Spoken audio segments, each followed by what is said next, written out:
Des ambulances de la part du partenaire sud-coréen à la population de la Chopo au travers du centre médical Choukrani, parce que depuis presque 2 ans, le centre médical Choukran, la fondation Madeleine Nikumba œuvre en partenariat avec les consortiums sud-coréens, et ces partenariats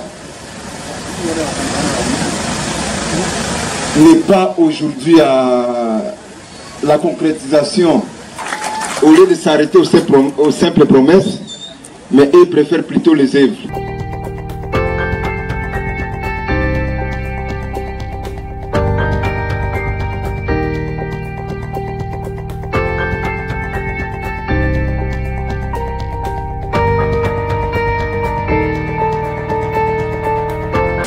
J'en profite pour informer tout le monde qu'avec ces ambulances, nous comptons lancer les premiers SAMU pour la ville de Kisangani.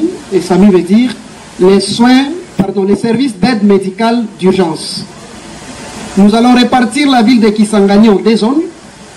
Il y a une zone est qui va partir du boulevard du 30 juin jusqu'à l'aéroport de Bangoka, et la zone ouest du boulevard du 30 juin jusqu'à la rivière Lindi.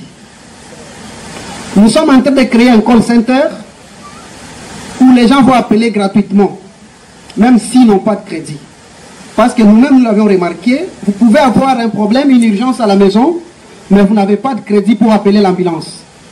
Ou bien vous appelez l'ambulance, il n'y a personne qui vous répond, ou bien on peut vous répondre, on vous dit qu'il n'y a pas de carburant dans les véhicules. Ce n'est pas très propre. Et nous, j'ai dit, nous sommes en train de créer un call center. Les démarches sont déjà en cours à Kinshasa pour qu'on nous reconduise les mêmes numéros qui sont sur les ambulances 119.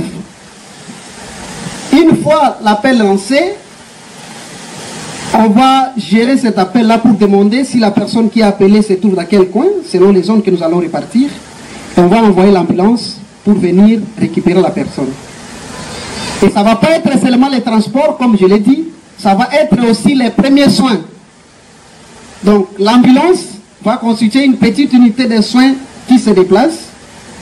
Il y a des gestes qu'on va poser dans l'ambulance pendant que le malade va être transporté à l'hôpital.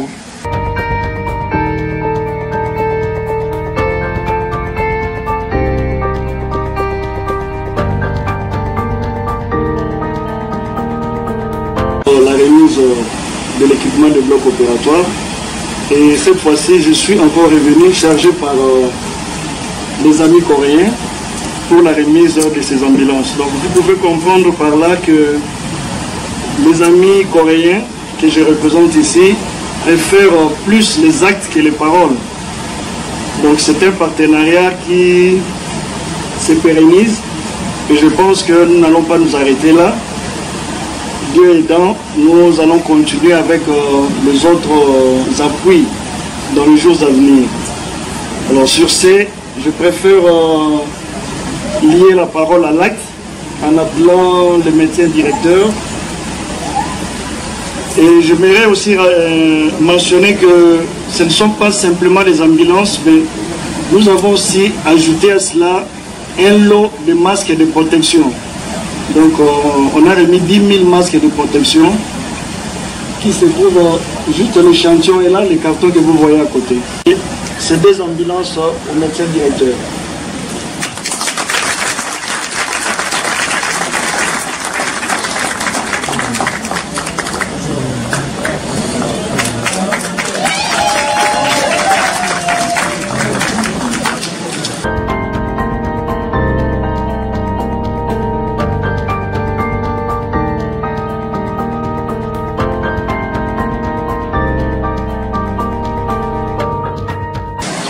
la ville de Kisangani, en particulier la province de la Tchopo, vient d'être dotée quand même de 2 ambulances médicalisées.